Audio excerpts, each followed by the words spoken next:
السلام علیکم ورحمۃ اللہ تعالی وبرکاتہ۔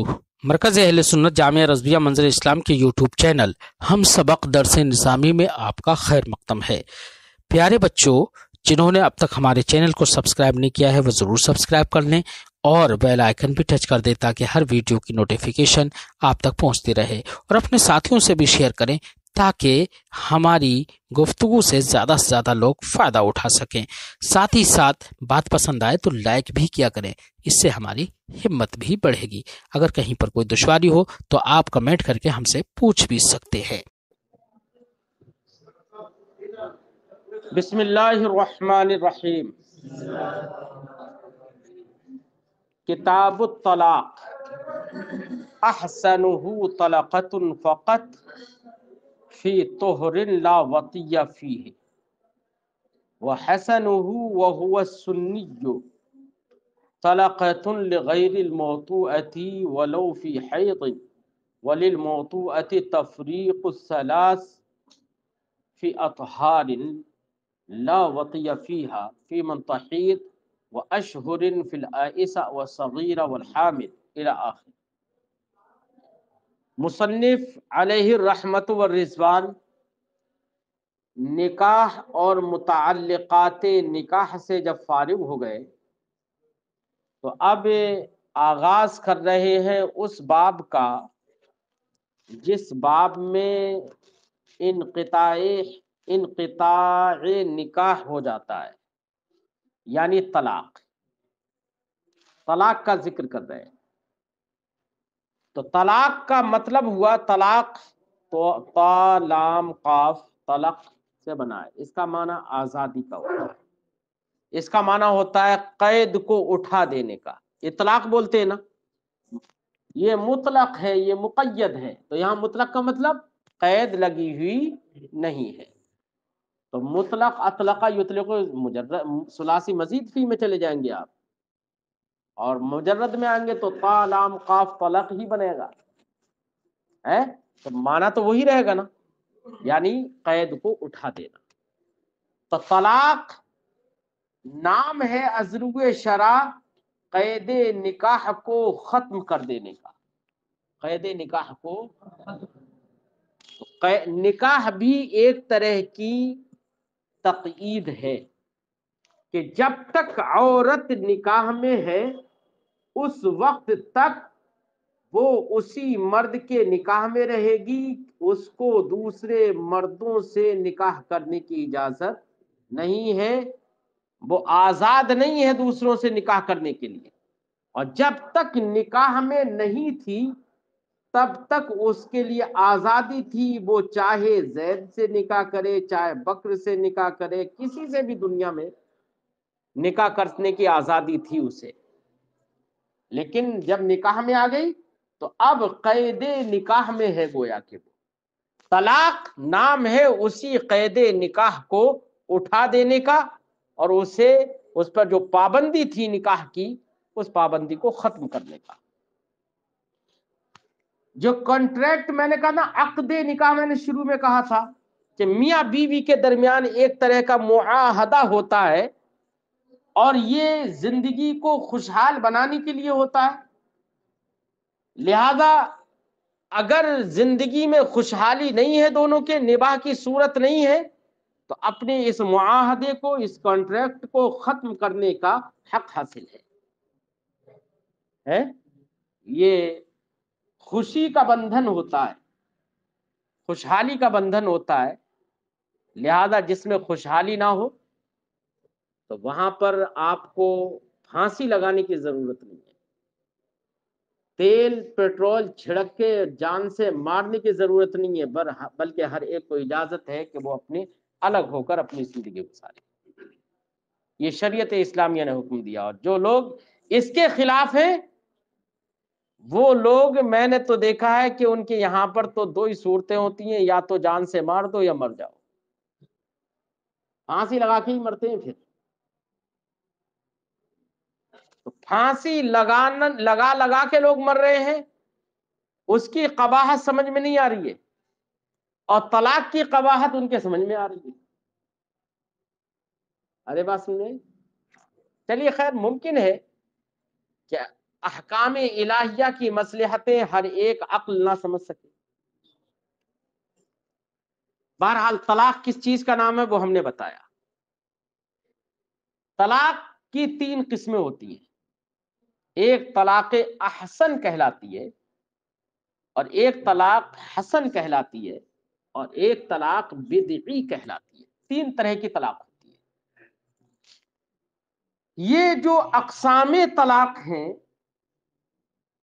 یہ عدد اور زمانے کی طرف نسبت کرتے ہوئے اقسام ہوئے. ورنہ تو فی طلاق نام تو ہے رفع قید نکاح کا. شریعت نے سب سے مباح چیزوں میں سب سے مبغوض تر، سب سے بری چیز شریعت نے طلاق کو قرار دیا کہ طلاق دینا ہے تو مباح. مباح ہے، ایسا نہیں ہے کہ طلاق دے کے بڑا ثواب ملے گا. مباح ہے بس. والمباح ما لا یصاب علیہ ولا یعاقب. مباح وہ ہوتا ہے جس پر نہ ثواب ملتا ہے نہ سزا ملتی ہے. تو بیٹا طلاق دینا تو مباح ہے. ہاں کبھی کبھی صورت ایسی بھی آ سکتی ہے، مثال کے طور پر عورت اور شوہر کے مابین ایسی تلخیاں ہو گئیں کہ اگر طلاق نہ دے تو دونوں میں سے کوئی اپنی جان دے سکتا ہے، آتم ہتیا کر سکتا ہے، خودکشی کر سکتا ہے، یا کوئی بہت بڑا نقصان ہو سکتا ہے. اگر ایسے حالات ہوں تو ایسے وقت میں اگر آدمی نے اپنی یا اپنی بیوی کی جان بچانے کے لیے طلاق دے دی، مثال کے طور پر عورت آ ہی نہیں رہی ہے، عورت نکاح کے بعد نکاح ہوا، اس کے بعد میں کسی بھی سبب کی وجہ سے، کسی بھی وجہ سے عورت نہیں آ رہی ہے. اب ایسے میں آدمی چاہ رہا ہے میں طلاق نہیں دوں اور عورت آ نہیں رہی ہے، تو دونوں کی زندگیاں خراب ہیں. کورٹ کچہری تمام طرح کے چکر یہ سب ہوتا ہے. حالانکہ اس سے ہندوستانی کورٹوں میں کبھی فیصلے جلدی آتے نہیں ہیں، یاد رکھیے. فیصلے یہاں پر لوگوں کو آتم وشواس دیا جاتا ہے، صبر کریں، آتم نربھر رہیں، زندگی گزار لو، چکر کاٹتے کاٹتے تمہارے حق میں فیصلہ نہیں آ سکتا. یہاں کا تو حال یہ ہے کورٹ کچہریوں کا. آدمی مر کے چلا جاتا ہے، پھر بعد میں کبھی کبھی تو ایسا بھی ہوتا ہے کہ مر کے چلا گیا اور اس کے بعد میں 10 سال ہو گئے مرے ہوئے، پھر اس کے خلاف عمر قید کا فیصلہ آ گیا کہ عمر قید کی جا رہی ہے نا. ایسے بھی ہوتے ہیں یہاں پر، کچھ پتہ نہیں ہے کہ یہاں پر کیا ہو. خیر، تو میں کہنا یہ چاہ رہا تھا کہ کورٹ کچہری آدمی بھاگتا ہے لیکن یہاں پر فیصلے نہیں آتے. اب طلاق جہاں پر ضروری ہو جائے، زندگی بسر کرنے کی کوئی گنجائش ہی نہیں ہے، یا آدمی کو یہ شک ہے کہ اگر میں نے اس عورت کو طلاق آ تو رہی نہیں ہے، میں نے طلاق نہیں دی تو یہ مجھ کو جان سے مروا دے گی، ہے نا. یا یہ کہ کوئی صورت یہ ہے کہ یہ خود ہی اپنی جان دے دے گی، وہ طلاق مانگ لیں گے. بہت سارے ایسے حالات آتے ہیں.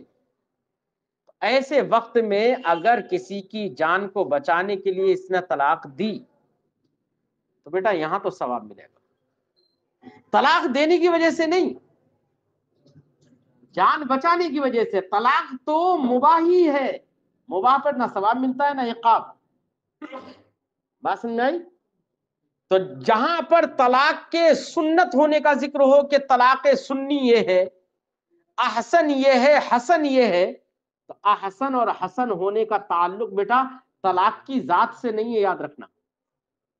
طلاق کے عدد اور زمانے سے اس کا تعلق ہے. ہے۔ اس لیے سنی ہونے کا مطلب یہ ہرگز نہیں ہے کہ طلاق سنی یہ ہے یعنی سنت کی جانب یہ طلاق مسنون ہے، یعنی مسنون طلاق یہ ہے تو مسنون کا مطلب یہ ہرگز مت سمجھ لینا کہ اس پر ثواب ملے گا، طلاق تو مباحی ہے۔ اور بدعی ہونے کا مطلب بھی یہ مت سمجھ لینا کہ یہ طلاق بدعی، یہاں پر بدعی ہونے کا معنی وہ نہیں ہے جو دوسری کتابوں دوسری جگہوں پر آپ پڑھتے ہیں کہ بدعت اسے کہتے ہیں جو نبی کے زمانے میں نہ ہو اور جس پر کوئی دلیل موجود نہ ہو، ایسا کوئی فعل بدعی کہلاتا ہے، بدعت کہلاتا ہے۔ یہاں پر بدعت کا معنی وہ نہیں ہے، یہاں پر بدعت کا معنی ہے بدعی، طلاق بدعی ہونے کا معنی ہے کہ وہ مسنون کے مقابل، یعنی مسنون نہیں ہے۔ تو مسنون کا معنی یہ تھا کہ زمانہ یا عدد کے اعتبار سے اس کو احسن یا حسن کہا جا رہا تھا، مسنون کہا جا رہا تھا، لہذا بدعی اسے کہیں گے کہ جو زمانے کے لحاظ سے اس کے خلاف ہو یا تعداد کے لحاظ سے سنی طلاق کے خلاف ہو، اسے بدعی کہیں گے۔ وہ والی اصطلاح نہیں ہے جو اس سے پہلے آپ نے کبھی پڑھی ہوگی، ٹھیک ہے۔ تو تین طرح کی طلاق ہو گئی، یہ تینوں اقسام طلاق کی ذات کی طرف نظر کرتے ہوئے نہیں بلکہ زمانہ اور عدد کی طرف نظر کرتے ہوئے۔ تو طلاق احسن کیا ہے؟ تو طلاق احسن اور طلاق حسن بیٹا دونوں طلاق مسنون ہے، یعنی جب طلاق دینے کی نوبت ہی آ گئی تو نبی کریم نے فرمایا کہ طلاق پھر طہر میں دی جائے۔ کس میں دی جائے؟ طہر میں دی جائے۔ اچھا طہر میں اگر طلاق دے گا تو حیضوں کو شمار کرنا آسان ہو جائے گا، ہے یہ بھی تو بات ہے نا، حیضوں کو شمار کرنا، اس سے احناف کے مذہب کو ایک تقویت بھی ملتی ہے۔ بہرحال طہر میں طلاق دے اور ایک طلاق دے، طہر میں دے جس طہر میں وطی نہ کی گئی ہو۔ اگر ایک طلاق دی تو عدد کے لحاظ سے اگر ایک رہے اور زمانے کے لحاظ سے طہر میں رہے، پاکی کے دنوں میں رہے اور اس میں وطی نہ کی گئی ہو اس طہر میں، تو ایسی طلاق بیٹا طلاق احسن کہلاتی ہے۔ کیا کہلاتی ہے؟ احسن کہلاتی ہے۔ اور آدمی نے طہر میں تو طلاق دی لیکن ایسے طہر میں طلاق دی کہ جس میں وطی کر لی گئی، تو یہ طلاق کہلائے گی لیکن حسن کہلائے گی۔ طلاق تو ایک ہی دی، اب اس کے خلاف کیا ہوگا؟ حسن اور احسن دونوں کے خلاف کیا ہوگا اس کا مقابل؟ کہ ایک طلاق نہ دینے کے بجائے دو طلاقیں دے ڈالی، تین طلاقیں دے ڈالی، یا ایک ہی لفظ بولا ایک ہی میں تینوں دے ڈالی، یا الگ الگ ایک ہی وقت میں تین طلاقیں دے ڈالی، ٹھیک ہے، یا یہ کہ حالت طہر میں طلاق نہ دے کر حالت حیض میں طلاق دی، یہ سب طلاق کیا کہلائیں گی؟ طلاق بدعی کہلائیں گی۔ جو بھی طلاق مسنون کے مقابل اور مخالف ہے اس کو طلاق، تو بیٹا احسن میں ایک ہی طلاق دینا احسن ہے، لہذا طلاق دے دی، طلاق طہر میں جس میں وطی نہیں کی گئی اس طہر میں طلاق دی اور ایک طلاق دے کر جدا ہو گیا، عدت گزر گئی، عورت بائنہ ہو گئی، اب وہ آپ کے نکاح سے ختم ہو گئی، نکل گئی، یہ ہے طلاق احسن۔ ایک ہی طلاق دینا یہ احسن ہے، کیونکہ طلاق مباح میں ابغض تر ہے، کیا ہے؟ مبغوض تر ہے، ابغض ہے نا؟ جو مبغوض چیزیں ہیں ان کا زیادہ ارتکاب نہ کیا جائے، اس لیے ایک طلاق دینا یہ احسن ہے اور عدت گزر جائے۔ اور طہر میں آدمی نے تین طلاقیں دی، مغلظہ کر دیا ایک ہی بار میں، تب تو پھر اگلے کا راستہ ہی بند کر دیا کہ جو مصالحت کی صورت ہو سکتی تھی وہی ختم کر دی اس نے، یا یہ کہ تین طہروں میں الگ الگ تین بار طلاق دی، تو ایک مبغوض شے کا بار بار ارتکاب کیا، لیکن طہر میں دے رہا ہے اس لیے ہوگی تو ایسے طہر میں دے رہا ہے جس میں وطی نہیں کی گئی، یا ایسے طہر میں دے رہا ہے جس میں وطی بھی کر لی گئی ہو لیکن دے تو طہر میں رہا ہے، یہاں پر طہر میں اگر طلاق دے رہا ہے تو کوئی اور ہی وجہ رفع قید نکاح کی کوئی اور ہی وجہ ہو سکتی ہے. حالت حیض میں اگر طلاق دے گا تو وہاں پر قید نکاح کو ختم کرنے کی وجہ ممکن ہے یہ بھی ہو کہ وہ تلطخ بالدم، خون سے لت پت ہونے کی وجہ سے اس کی طبیعت کو نفرت ہو گئی ہو اور اس نے طلاق دے دی ہو. تو وہاں پر طبیعت کی نفرت اس وجہ سے بھی ہو سکتی ہے، خون کی وجہ سے، قل ہوا اذا، اذا گندگی کی وجہ سے بھی، کوئی اور وجہ نہ ہو. اس لیے شریعت مطہرہ نے کہا کہ حیض میں طلاق نہ، بلکہ طہر کے حالت میں طلاق دے، اگر ضرورت ہو تب. یہ نہیں کہ بلا ضرورت طلاق دیتے رہے. ٹھیک ہے، تو یہ سب صورتیں کیا ہوں گی؟ حیض میں طلاق اگر دے دی تب بھی بدعی ہوگی. کیا ہوگی؟ تو 3 قسمیں سمجھ میں آ گئی نا طلاق کی. صاحب کتاب نے ان 3 قسموں کو بیان کیا، اور یہ بھی سمجھ میں آ گیا کہ طلاق احسن اور طلاق حسن دونوں مسنون ہیں، دونوں. لیکن صاحب کتاب طلاق حسن کے بعد کہیں گے وہ ہوا سنی. طلاق حسن کیا ہے؟ سنی ہے. سنی کا وہابی نہیں ہے. ارے یار یہ مطلب نہیں ہے اس کا. سنی کا مطلب یہ ہے اے ہوا منسوب الی السنہ، اور سنت کا معنی یہاں پر میں نے بتا دیا ہے. سمجھے نہیں؟ سنت کا معنی یہ نہیں ہے کہ جی اس میں ثواب ملے گا، یہ میں نے ابھی بتا دیا. چل فرماتے کتاب الطلاق احسنہ طلقۃ فقط فی طہر لا وطی فی. طلاق احسن یہ ہے، احسنہ احسن الطلاق، طلاقوں میں سب سے بہتر طلاق طلقۃ، ایک طلاق دینا. فقط، فقط سے اشارہ کوئی دوسری طلاق نہ دے، ایک ہی طلاق صرف دے. فی طہر، اور ایسے طہر میں دے لا وطی فی، جس میں وطی نہیں. تو اگر ایسی طلاق ہے 3 قیدیں ہوں گی گویا کہ اس میں، ایک تو ایک ہی طلاق ہو، دوسرا طہر میں ہو، تیسری اس میں وطی نہ. لہذا ایک کے بجائے 2 طلاقیں دے دی، طلاق احسن نہیں ہوگی. حیض میں دے دی، طلاق احسن نہیں ہوگی. طہر ہی میں دی لیکن جس میں وطی کی گئی ہے، طلاق احسن نہیں ہوگی. ٹھیک ہے، اب وہ کیا ہوگی؟ تو کبھی تو وہ طلاق حسن بھی ہوگی، کبھی طلاق بدعی بھی ہوگی. فرماتے وہ حسن اے حسن الطلاق، طلاق حسن جو ہے وہ ہوا سنی، یہ سنی ہے.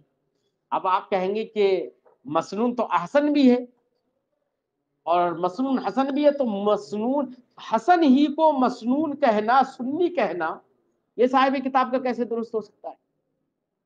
تو بیٹا اگر حسن کو سنی کہہ دیا تو احسن تو بدرجہ اتم سنی ہوگا. سنی ہوگی طلاق. بات سمجھائی؟ سنی کا مطلب منسوب الی السنہ. تو جب حسن کو سنی کرے تو احسن تو بدرجہ والا، تو اس کا تو سنی ہونا متعین ہے نا. لیکن صاحب کتاب کا مخصوص بھی ذکر کرنا حسن کو، یہ بات سمجھ میں نہیں آئی. تو کہہ رہے ہیں کہ اس کا جواب یہ دیا جا سکتا ہے کہ یہ امام مالک کا رد کرنے کے لیے صاحب کتاب نے حسن کو سنی کہہ دیا. کیوں؟ اس لیے کہ امام مالک یہ کہتے ہیں کہ طلاق احسن جو ہے وہی صرف سنی ہے. کیا ہے؟ یعنی طلاق سنی مسنون جو طلاق ہے وہ صرف ایک طلاق، ایک طلاق طہر میں جس میں وطی نہ کی گئی ہو اسی کو وہ مسنون مانتے، اس کے علاوہ کسی طلاق کو وہ مسنون نہیں مانتے. تو صاحب کتاب نے حسن کو سنی کہا، اس کا مطلب ان کی تردید کے لیے کہ حسن بھی سنی ہوتی ہے، صرف احسن ہی سنی نہیں ہے. ارے بات سمجھے؟ اس لیے مخصوص بھی ذکر ہے یہ، ورنہ تو احسن کا سنی ہونا بھی متعین ہے. فرماتے ہیں وہ حسن، اور حسن طلاق وہ سنی، اور یہی طلاق طلاق سنی ہے. کیا ہے حسن طلاق؟ طلقۃ لغیر الموطوءہ، ایک طلاق دینا. طلقۃ ایک طلاق دینا لغیر الموتوعہ، غیر موتوعہ کو، غیر موتوعہ کون؟ جس سے وطی نہ کی گئی، ولو فی حیض، اگرچہ حیض میں ہو، حیض میں بھی اگر ایک طلاق دی ہے غیر موتوعہ کو تو یہ طلاق کون سی ہوگی؟ طلاق حسن ہوگی۔ ہاں احسن نہیں ہوگی، مگر یہ کیا نہیں ہوگی؟ احسن نہیں ہوگی۔ وللموتوعہ، اور موتوعہ کے لیے تفریق الثلاث فی اطہار لا وطی فیہا، تفریق الثلاث، تینوں طلاقوں کو الگ الگ کر دینا۔ کیا مطلب؟ ایک طہر میں ایک طلاق دی، دوسرے طہر میں، تیسری طہر میں، کون سی عورت کے لیے؟ موتوعہ کے لیے، جس سے وطی کر لی گئی ہو۔ تو اس وطی، بھئی غیر موتوعہ جس سے وطی نہیں کی گئی ہے وہاں پر تو حمل کا مسئلہ ہی نہیں ہوگا، ٹھیک ہے؟ لیکن جو عورت موتوعہ ہے جس سے وطی کر لی گئی ہے تو وہاں پر تو یہ بھی ممکن ہے کہ حمل ٹھہر جائے۔ پہلے ایک طہر میں کسی نے طلاق دی، پھر دیکھا کہ دوسرا طہر آیا تو دوسرے طہر میں طلاق دی، تیسرے طہر میں طلاق دی، اس طریقے سے تینوں طلاقیں دی اور مغلظہ کر دی، ٹھیک ہے؟ اب کسی طلاق کا یہ مالک نہیں رہتا ہے، تو اس طریقے سے، لیکن دے طہر ہی میں رہا ہے، کس میں دے رہا ہے؟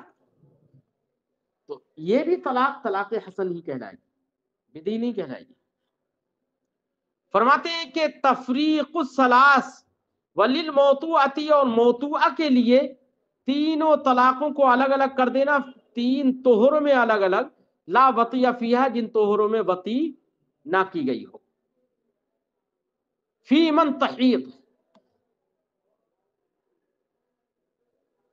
اس عورت کے سلسلے میں یہ حکم ہے جس کو حیض بھی آتا ہو، فی من تحیض، جو حائضہ ہوتی ہو، ٹھیک ہے؟ وَأَشْهُرٍ، تو تینوں طلاقوں کو الگ الگ کرنا، یہ حکم کس کے لیے ہے؟ حیض والی عورت کے لیے۔ اور جس کو حیض ہی نہیں آتا ہے، مثلا چھوٹی ہے لڑکی، یا عائشہ ہے جو اس عمر کو پہنچ گئی کہ حیض ختم ہو گیا، بند ہو گیا آنا، یا حاملہ ہی ہے کہ حالت حمل میں بھی حیض نہیں آتا، تو اگر یہ تین صورتیں ہیں تو بیٹا اس کے لیے تو جب حیض آتے ہی نہیں ہے تو طہر کا کیا مسئلہ؟ اس کے لیے تو لگاتار طہر ہے، اور یہاں پر طہر سے مراد وہ پاکی ہے جو دو حیضوں کے بیچ میں ہوتی ہے۔ تو اب اسے جب حیض آ ہی نہیں رہا ہے تو یہاں پر تین طہروں میں الگ الگ طلاق دینے کا کوئی مطلب نہیں ہے۔ تو اب اس کے حق میں یہ ہے کہ تین طہر نہیں، 3 مہینے، کیا 3 مہینوں میں الگ الگ، اس مہینے میں طلاق دی، پھر اگلے مہینے میں دی، پھر اگلے، یہ تفریق ثلاث کرنا 3 مہینوں میں، یہ مسنون ہوگا ہے۔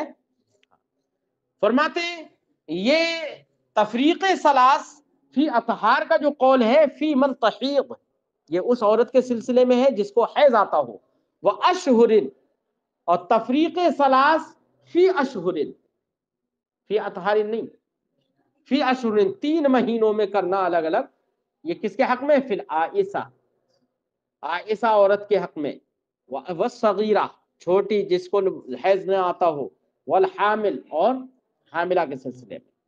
ادھر تو العائسہ والصغیرہ تائے تانیث کے ساتھ بولا، والحامل یہ تو تائے تانیث کے ساتھ نہیں بولا، بولنا کیا چاہیے تھا؟ تائے تانیث کے ساتھ بولنا چاہیے تھا، حاملہ، ہے نا، تاکہ معلوم ہو جاتا کہ عورت ہی کی بات ہے یہ، لیکن مذکر بولا حامل، تو اشارہ اس بات کی طرف کیا کہ چونکہ کوئی بھی مذکر حاملہ ہوتا ہی نہیں ہے، یا ہوتا ہے؟ یہ عورت کا وصف مخصوص ہے حامل ہونا، اور جو وصف عورت ہی کے ساتھ خاص ہے اس میں چاہے آپ تائے تانیث لاؤ یا نہ لاؤ، دونوں صورتوں میں سمجھی عورت ہی جائے گی، مرد نہیں سمجھا جا سکتا، یا سمجھا جا سکتا ہے؟ نہیں سمجھا جا سکتا۔ ویسے ایک بات ہے، ما قبل میں بھی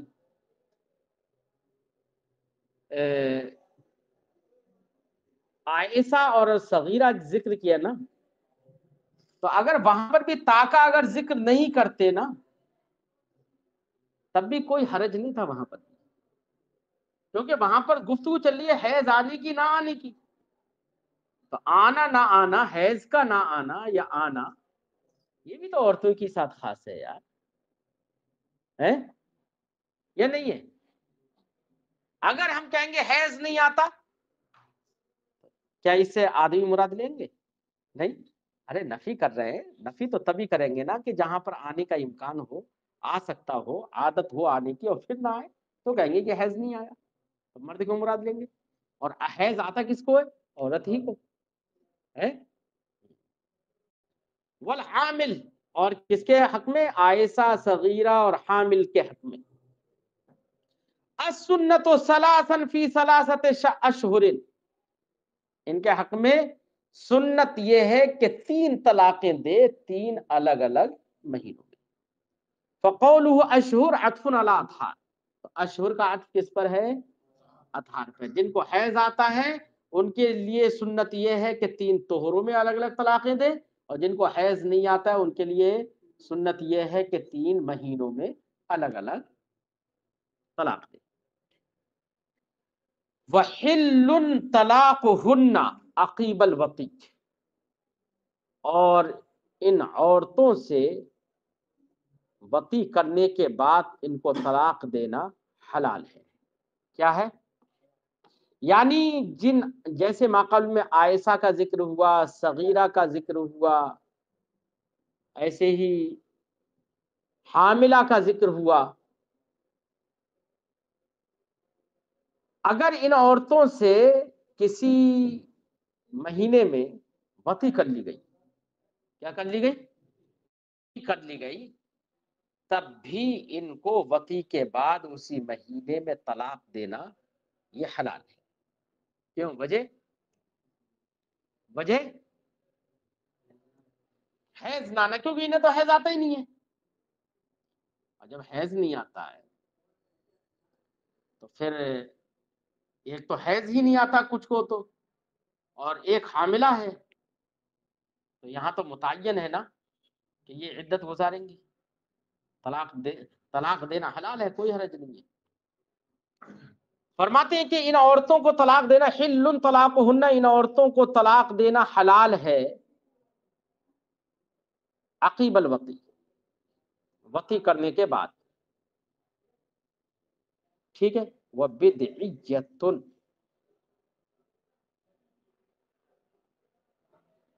اور ایک طلاق کی ایک قسم ہے بدعی۔ یہ کون سی بدعی طلاقیں ہوں گی؟ کہہ رہے ہیں ثلاث، تینوں طلاقیں دے دیں، اور اثنتان، یا 2 طلاقیں دے دے، بمرتن، ایک بار میں، وہ انہی کے خلاف، سنت کے خلاف جو بھی ہوگی وہ بدعی ہے، اور مرتین، یا 2 مرتبہ میں، فی طہرن، ایک طہر کے اندر، لا رجعت فی، جس میں رجعت نہ کرے، اگر طہر ایک ہی طہر میں 2 طلاقیں تو دے دی، لیکن رجعت کر لی تو یہ بدعی نہیں ہوگی، یاد رکھنا۔ مثلا یہ طہر ہے، طہر کے اندر ایک طلاق دی، اور طلاق دینے کے بعد میں پھر رجعت کر لی، رجعت کرنے کا مطلب عورت کو راضی کر لیا اس بات پر کہ تم جدا نہیں ہو، بلکہ تقبیل کی، بوسہ لیا، یا کچھ اور ایسا ہی فعل کیا، وطی یا دوائی وطی کا مطلب ارتکاب کیا، تو یہ سب رجعت کی صورتیں ہیں۔ ایک طہر میں طلاق دی، رجعت کر لی، پھر طلاق دے دی، تو یہ بدعی نہیں کہلائے گی۔ کیا نہیں کہلائے گی؟ بدعی نہیں کہلائے گی۔ اسی لیے فرمایا لا رجعت فی، ایسے طہر میں دو طلاقیں کہ جس کے اندر اس رجعت نہ ہو تو بدعی ہے. او واحدہ فی طہر، یا ایک ہی طلاق دی لیکن ایسے طہر میں وطئت فی، جس طہر کے اندر عورت سے وطی کی گئی ہو ہے، تو جس طہر میں عورت سے وطی کی گئی ہے تو اسے ایک ہی طلاق دی تو یہ بھی مسنون کے خلاف ہے. کیوں؟ بدعی کہلائے گی، کیونکہ مسنون یہ تھا کہ ایسے طہر میں وطی وہ طلاق دی جائے جس میں وطی نہ ہو، وہ مسنون ہے، اس کے خلاف ہو گیا، اس لیے بدعی. او حیض موضوعۃ، یا وہ عورت جس سے وطی کی گئی ہو اس کو حیض میں طلاق دی گئی ہو، جس سے وطی کر لی گئی ہے، اور تو حیض میں طلاق دے رہا ہے بھائی وطی کی ہوئی عورت سے، تو حیض میں طلاق دینا یہ سنت کے خلاف ہے نا، لہذا یہ بھی بدعی میں جائے گا. ہاں موتوعہ کی قید لگا دی، اس سے اعتراض ہو گیا غیر موتوعہ سے کہ جس عورت سے وطی ہی اس کو اگر حیض میں طلاق دے رہا ہے تو بیٹا وطی ہی جب نہیں کی گئی ہے تو عدت تو وہ، لیکن اشتباہ رحم کا کوئی مسئلہ یہاں پر رہے گا ہی نہیں، سمجھے نہیں. اس لیے اگر کسی غیر موتوعہ عورت کو طلاق دی تو غیر موتوعہ ہونے کی وجہ سے یہ بدعی نہیں ہوگی، کیونکہ وطی کی گئی ہوتی تب تو بدعی ہوتی، لیکن اس سے وطی نہیں ہوئی ہے اس لیے بدعی تو نہیں ہوگی، لیکن حیض میں طلاق دینے کی وجہ سے بدعی ہوگی بس. ٹھیک ہے. وَتَجِبُ رَجْعَتُهَا فِي الْأَصَحِّ. اچھا اب یہاں پر ایک چیز اور دیکھو، آگے تعلق ہے وَتَجِبُ رَجْعَتُهَا فِي الْأَصَحِّ، کسی عورت سے وطی کر لی گئی ہو حالت حیض میں، کیا اب اس کا اگلی عبارت سے بھی تعلق ہے، تو ایک نیا مسئلہ یہ ہے کہ موتوعہ عورت جس سے وطی کر لی گئی ہو اور حالت حیض میں اس کو طلاق دے دی گئی تو طلاق بدعی تو ہے نا بھائی، حیض میں دے رہا ہے طلاق بدعی ہے. تو اب حیض کی حالت میں طلاق دے دی تو بدعی سے بچنے کے لیے شریعت نے حکم یہ دیا تجب الرجعت فی الاصح. اصح قول یہ ہے کہ رجعت واجب ہے، کہ یہ اس سے رجعت کر لے. رجعت کا کیا مطلب؟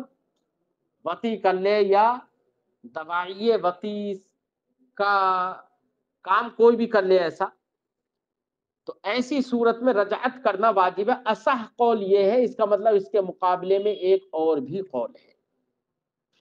دوسرا قول یہ ہے کہ رجعت کرنا واجب نہیں ہے، محض مستحب ہے، تاکہ طلاق بدعی سے بچ سکے. وہ کیسے کہ طلاق حیض میں دی تھی تو طلاق بدعی تھی، رجعت کر لے گا، پھر اگر طلاق دینا ہے تو بعد میں طہر میں طلاق دے دے.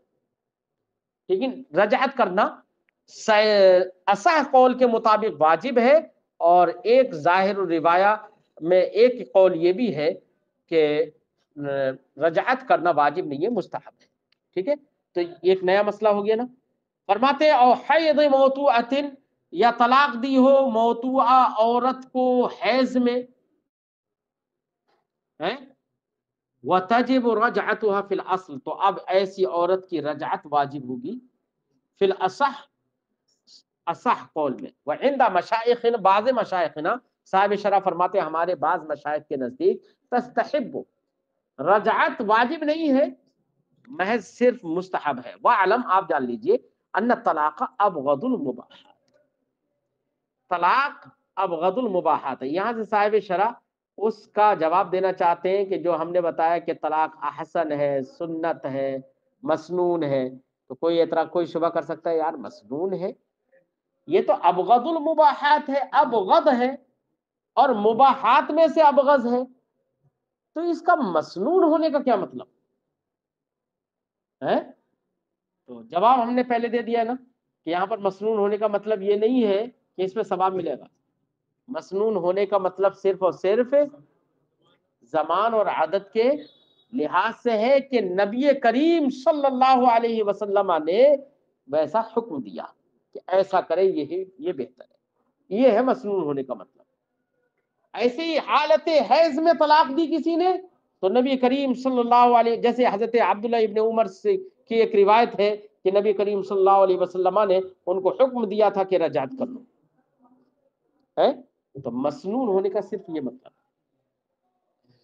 فرماتے ہیں وَاعْلَمْ، آپ جان لیجیے، ان الطلاق ابغض المباحات، کہ طلاق ابغض المباحات ہے. فلا بد ان یکون بقدر ضرورہ، تو ضروری ہے کہ وہ بقدر ضرورت. ابغض المباحات ہے، کوئی ثواب تھوڑی مل رہا ہے اس میں، اس لیے بقدر ضرورت ہی ہو.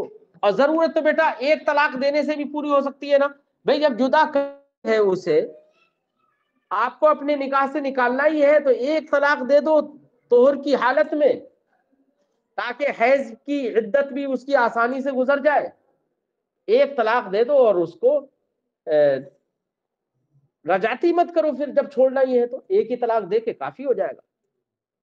تو مبغوض شے کا ارتکاب ایک ہی بار تو کیا نا صرف، تو بچنا چاہیے نا. ابغض المباحات ہے، اس لیے بقدر ضرورت ہی دے، اور ضرورت پوری اگر ہو جائے ایک ہی سے تو ایک طلاق دے کر اس سے رجعت نہ کرے، اس سے دور ہو جائے. ٹھیک، اسی سے وہ عدت گزار کے کسی اور سے نکاح کرنا چاہے کر دے، اس کی مرضی. فرماتے ہیں کہ فلا بد ان یکون بقدر ضرورت، تو ضروری ہے، تو لازم ہے کہ بقدر ضرورت ہو. فاحسنہ، لہذا بقدر ضرورت ہے تو ضرورت کے پیش نظر تو احسن یہ ہے کہ ایک ہی طلاق دے. تو اس میں سے احسن جو ہے الطلاق الواحد، ایک ہی طلاق ہے. فی طہرین، ایسے طہر میں لا وطی فی، جس میں وطی نہ ہو. اما الواحدہ، رہا ایک ہونا، ہم نے کہا کہ ایک ہونا احسن ہے. کیوں؟ فلانھا اقل، کیونکہ اب غزل المباحات ہے تو اس میں بقدر ضرورت ہے، اور ضرورت تو ایک ہی سے پوری ہو جائے گی. تو اقل عادت کون ہے؟ ایک ہی ہے، اس لیے ہم نے احسن کو ایک قرار دیا. واما فی الطہر، رہا طہر کی، ہم نے قید لگائی کہ ایک طلاق دے اور طہر میں دے. تو طہر میں ہم نے کیوں کہا؟ فلانہ ان کان فی الحیض، کیونکہ اگر حیض میں ہو تو ہم نے کیا کہا؟ ابغض المباحات ہے مباح لیکن ہے پھر بھی بری نا. کیا ہے؟ بری. تو یہ برے ہونے کا سبب کوئی خاص اور اہم وجہ ہونا چاہیے. رہا حیض میں اگر طلاق دے رہا ہے تو کوئی دوسری، ممکن ہے کہ کوئی دوسری وجہ نہ ہو. تلطخ بالدم، خون سے لت وجہ سے ہو سکتا ہے، طبیعت متنفر ہو گئی ہو اس کی، اور اس وجہ سے وہ طلاق دے رہا ہو، ہے نا. تو ایک مبغوض امر کو صرف نفرت تباہ کی بنا پر انجام دے دے، یہ احسن نہیں ہو سکتا.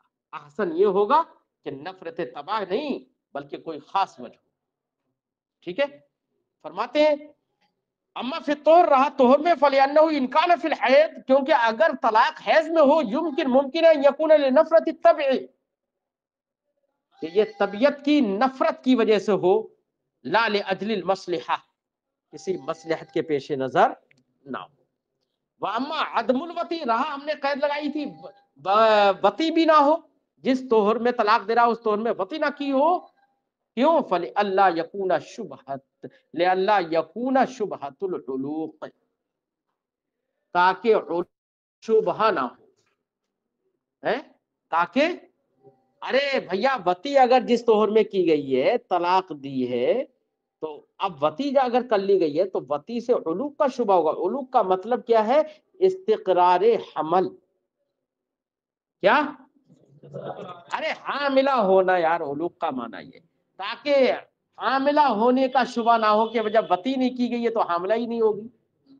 ٹھیک ہے.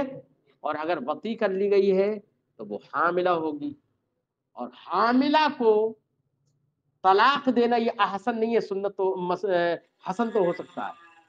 ٹھیک ہے. اسی لیے قید لگائی تھی احسن میں کہ طہر میں طلاق دے، ایسے طہر میں ایک طلاق دے کہ جس طہر میں وتی نہ کی گئی. ٹھیک ہے. اس لیے کہا کہ عدم وتی کی قید ہم نے اس لیے لگائی فلئلا یکون شبہۃ العلوق، تاکہ علوق یعنی حبلہ ہونے کا شبہ نہ ہو۔